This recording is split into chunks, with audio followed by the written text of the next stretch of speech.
tout le monde, j'espère que vous allez bien. J'ai les cheveux qui frisottent, c'est parce que je les avais attachés. Alors il faut savoir qu'il fait une chaleur, j'allais dire une chaleur infernale. C'est une chaleur d'été, c'est une chaleur tout à fait normale. C'est juste que la chaleur nous est tombée dessus plus tardivement et plus d'un seul coup. Donc on se retrouve pour une vidéo un petit peu particulière puisque ça va être une sorte de dessiner avec moi. Donc vous allez me voir réaliser un dessin, une illustration, une peinture, normalement on dit une peinture, avec des pastels à l'huile et notamment des pastels à l'huile de la marque Mungyo. Alors je tiens à dire que je ne suis pas du tout sponsorisée. Mungyo, c'est vraiment pas le genre de marque qui va sponsoriser déjà des Français, déjà je pense pas. Donc c'est une marque coréenne. Et je sais même pas si ils ont réellement sponsorisé des gens, parce que les gens qui en parlent, c'est souvent des Américains ou enfin en tout cas des étrangers. Et je pense pas que ce soit un sponsor parce que c'est jamais marqué.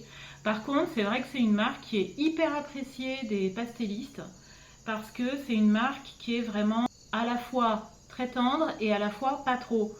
En même temps que vous me verrez réaliser cette peinture de A à Z, il y aura de temps en temps quelques petits bonds dans le temps, mais c'est sur des étapes qui ne sont pas hyper importantes. Je vous parlerai en même temps, en voix off, un peu de tout, de rien, de matos, de ma vie, de mes goûts, tout ça. Et puis voilà quoi, donc prenez-vous un petit thé, un petit café, une limonade bien fraîche, peut-être plutôt ça. Au moment où vous regarderez cette vidéo, peut-être que le temps aura encore changé et qu'on aura sorti les pulls, je ne sais pas, on ne sait pas. Voilà. Et puis, à tout de suite. Bonjour tout le monde, j'espère que vous allez bien. Alors normalement, j'ai dû mettre une petite introduction parce que ça me faisait quand même vraiment bizarre de ne pas mettre au minimum ma tête au début. Donc voilà, on va partir sur cette peinture. Je vous ai montré, j'avais une petite image de référence du coup qui m'a inspirée. C'est une image d'un film, par contre je ne sais pas quel film. Donc vous pourrez retourner voir au tout début de la vidéo si ça vous dit quelque chose.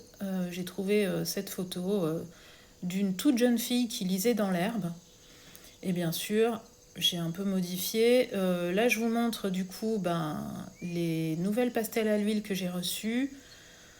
Bref, j'en ai parlé dans l'introduction, donc vous allez me voir un petit peu travailler, etc. De temps en temps, je ferai peut-être des pauses pour vous dire quel outil j'utilise. Alors, il n'y en a pas des masses, il n'y en aura que 2, mais comme ça, voilà, vous verrez ce que c'est. On est là pour passer un petit moment ensemble, à chiller, à parler un peu. Et en fait, j'ai absolument rien préparé. Tout ce que je peux vous dire, c'est qu'au moment où je vous parle, je suis déçue. Alors pourquoi je suis déçue ? Je vais vous expliquer ça tout de suite.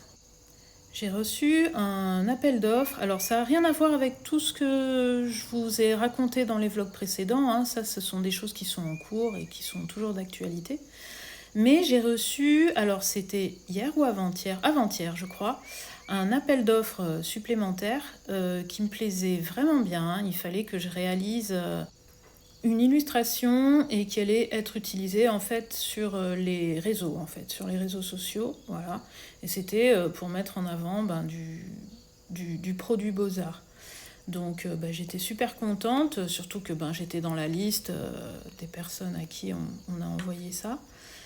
Et j'ai répondu tout de suite. À savoir que les gens qui étaient dans la liste, je pense pas qu'il y en ait beaucoup qui ont répondu parce que je sais que tous n'étaient pas intéressés par ça et il y avait des petites choses qui les gênaient justement dans l'appel d'offres. Mais bref.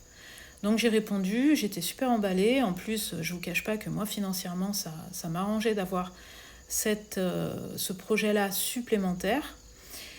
Et ça avait l'air bien parti pour. La personne devait demander encore à une autre personne, mais juste pour validation, mais ça avait l'air bien parti pour, puisqu'apparemment j'étais la première à avoir répondu, à me placer sur un projet.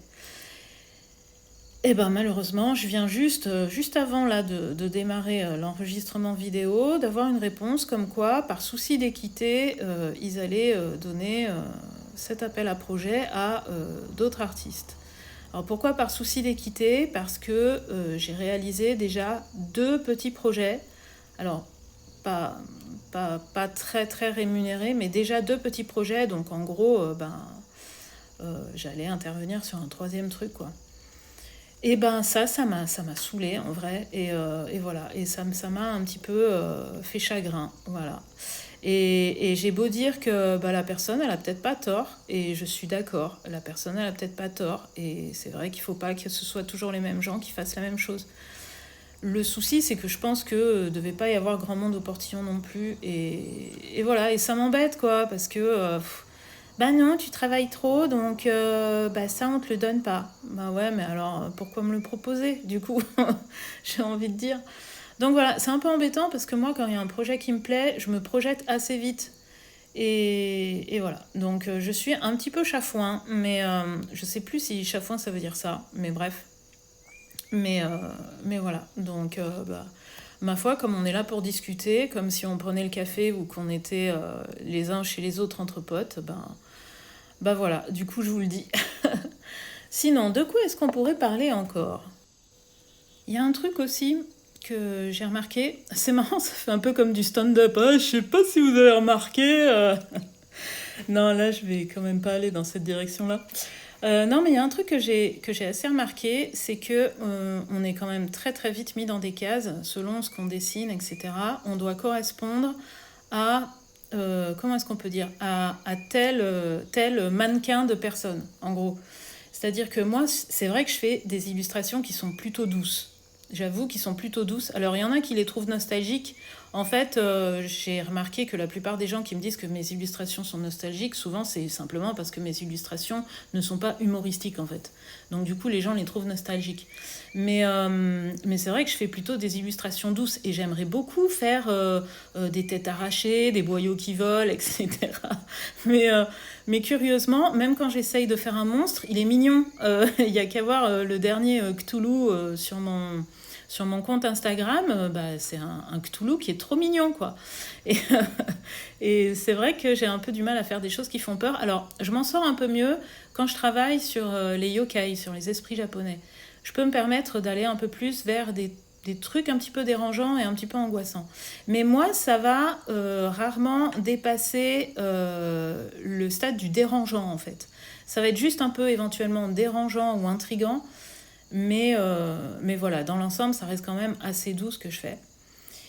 Et du coup, comme les gens sont persuadés que je suis quelqu'un d'assez doux parce que je fais des illustrations douces, des fois, ils s'offusquent quand je dis ce que j'aime. Et ça m'est déjà arrivé en discutant avec des gens, même des gens assez proches hein, que je connais. Et quand je commence à dire que j'aime lire des livres de science-fiction et notamment parfois des livres d'horreur et que j'adore les films d'horreur et j'adore regarder les films d'horreur, là, la première réflexion qu'on me fait, c'est ah, mais t'es pas normal, toi! Ah, mais c'est quoi ça? Mais c'est pas. Du genre, c'est pas bien. Du genre, t'as un pet au casque. Alors que, ben non, en fait, j'aime beaucoup les films d'horreur. Ouais, clairement.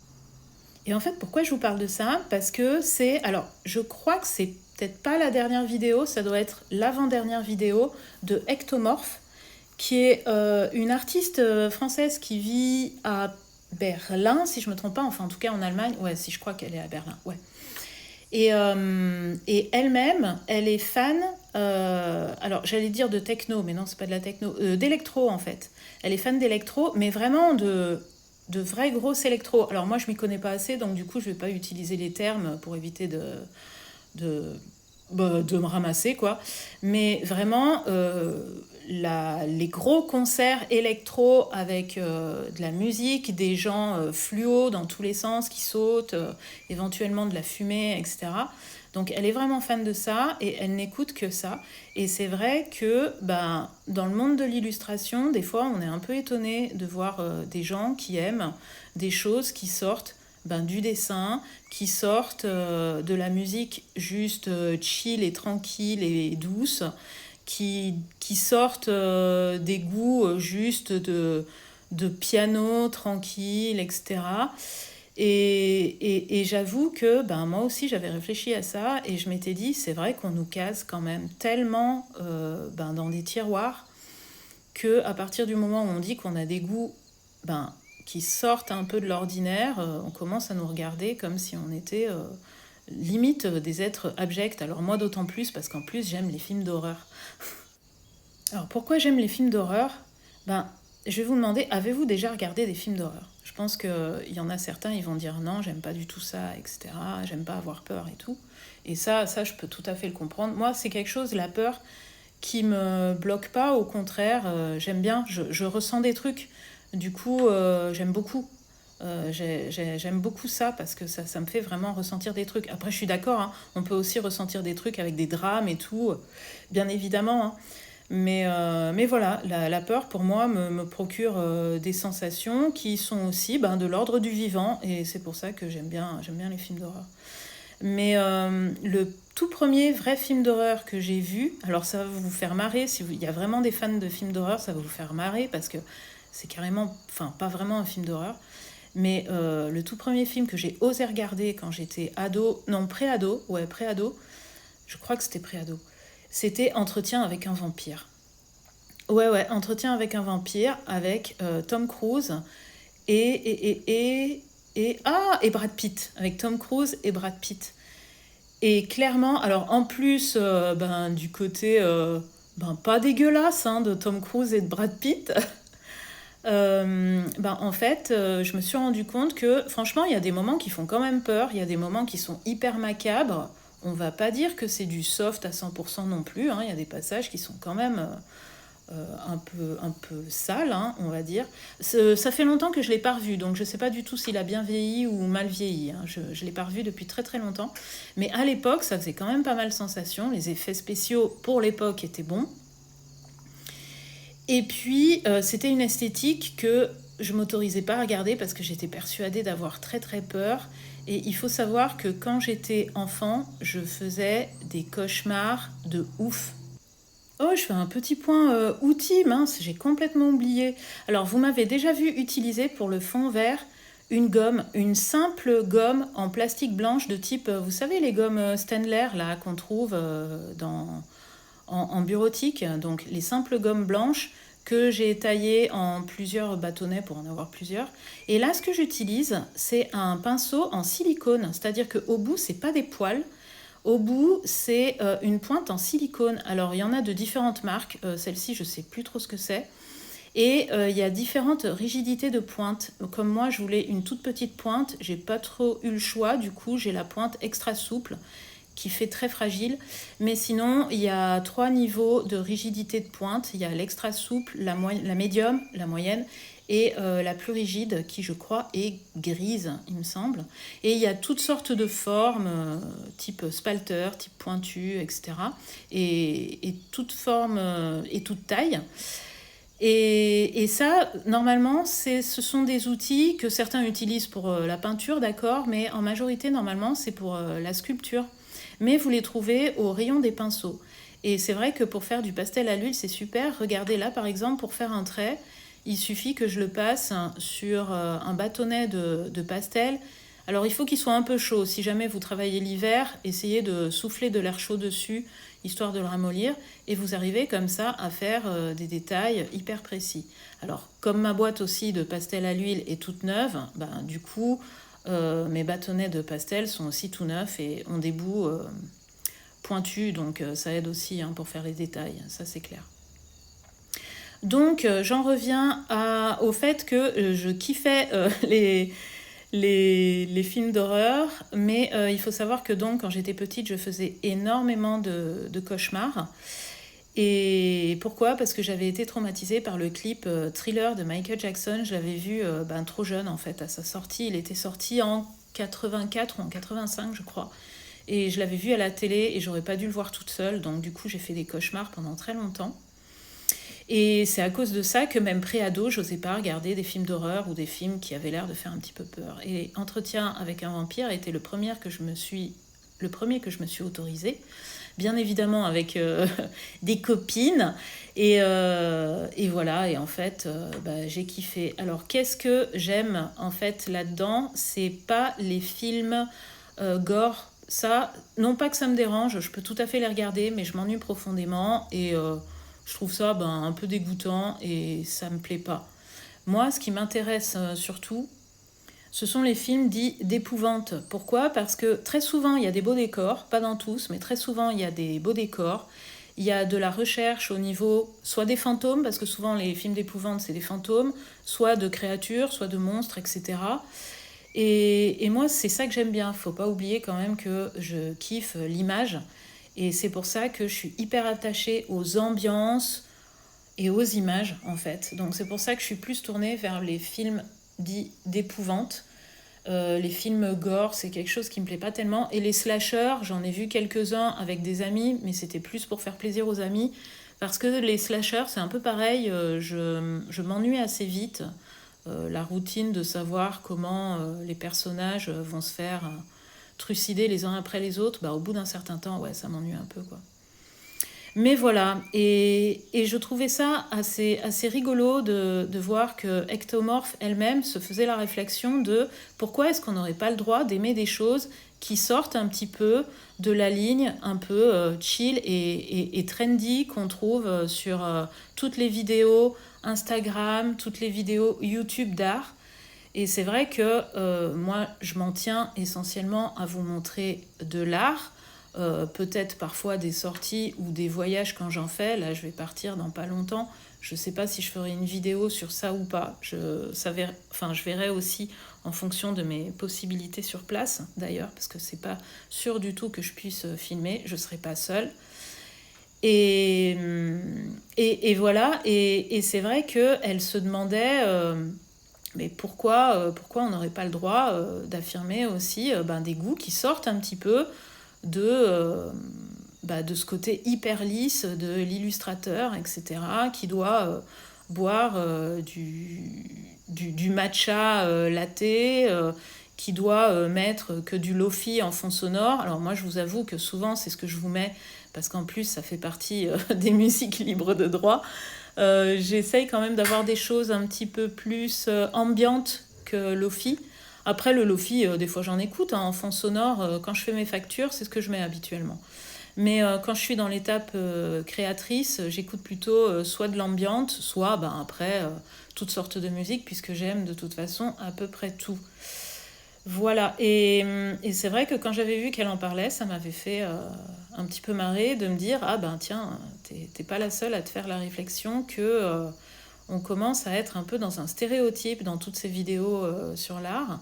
Ça serait peut-être bien d'être un petit peu plus naturel. Après, il y a peut-être réellement des gens qui n'aiment que les matchas latte. Moi, j'aime bien, hein, j'en bois pas parce que ça coûte super cher, mais, mais j'aime beaucoup et qui n'écoutent que du lofi en continu, quoi.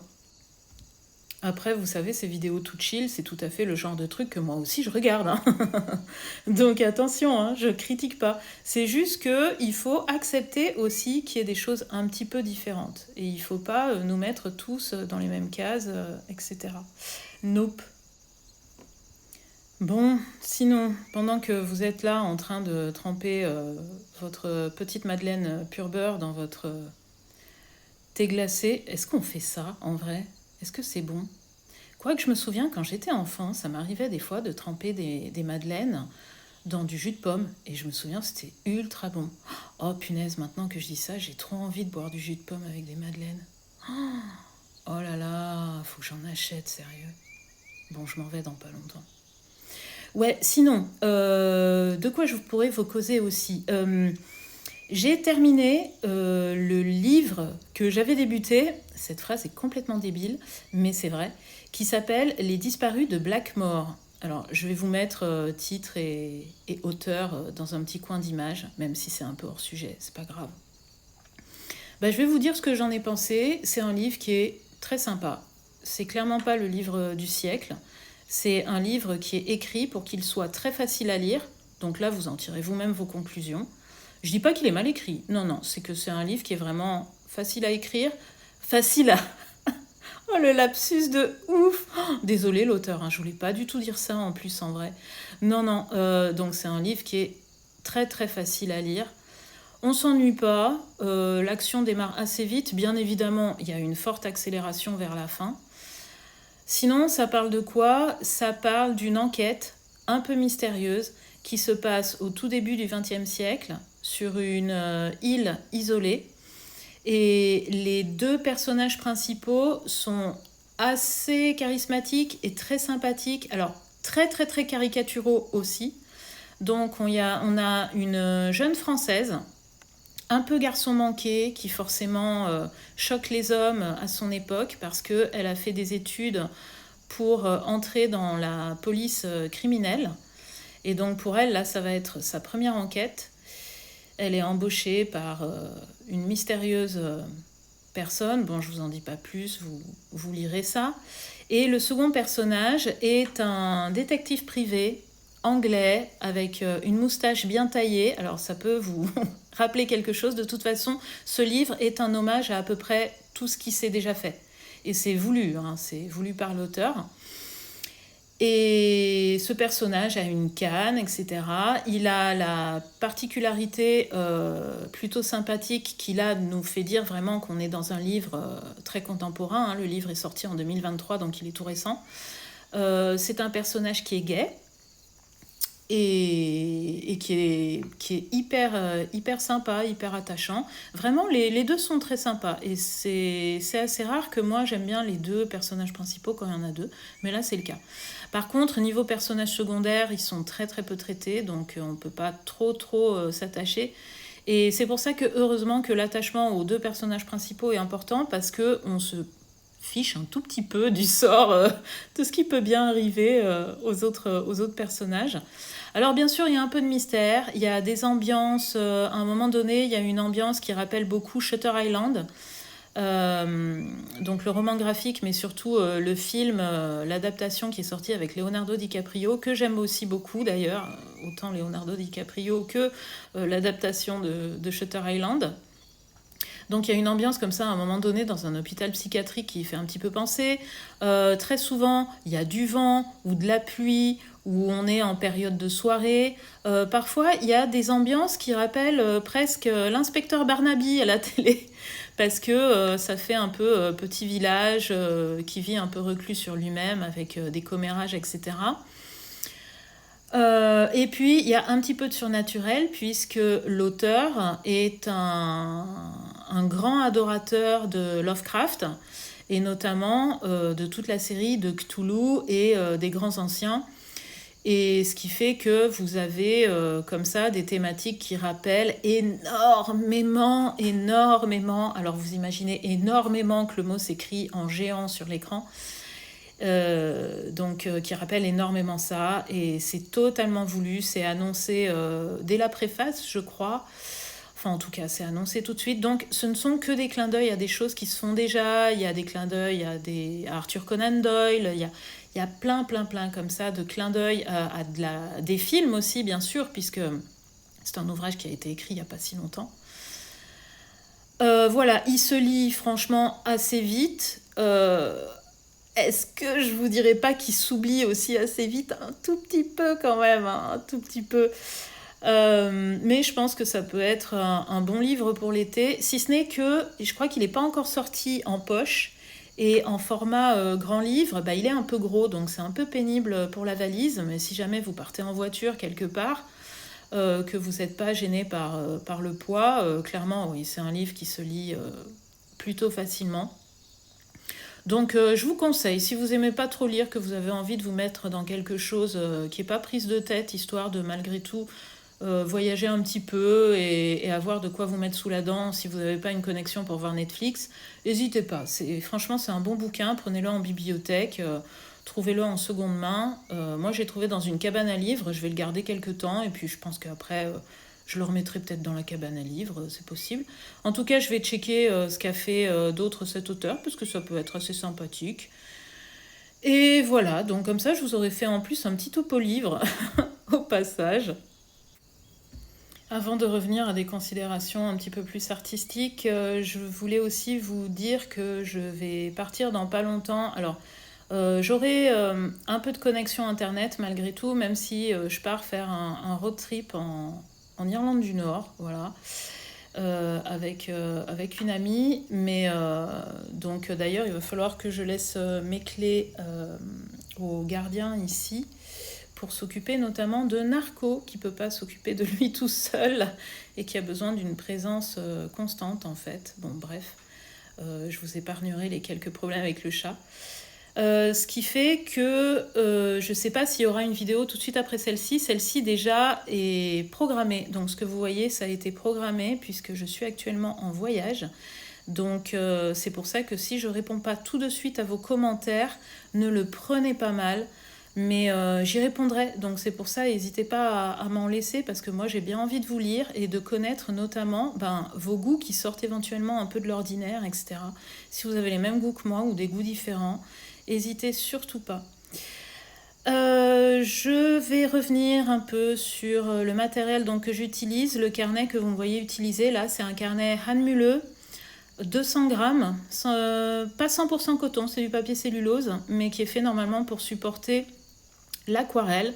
Bon là en l'occurrence, il supporte très très bien le pastel à l'huile sans aucun problème, vous le verrez. Donc les pastels à l'huile, ce sont des pastels Mangyo, mais de la série Galerie. Si jamais vous voulez les mêmes, ne vous trompez pas. Il faut bien qu'il y ait écrit Galerie, parce qu'il y a une série d'études qui est pas du tout au même niveau, où ils sont beaucoup plus secs.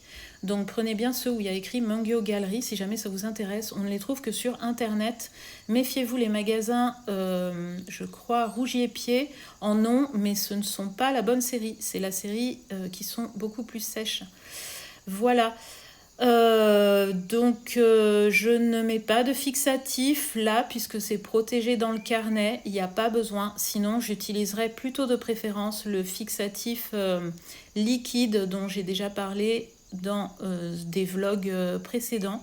Par contre, pour protéger, vous allez voir par la suite, je mets simplement un papier calque.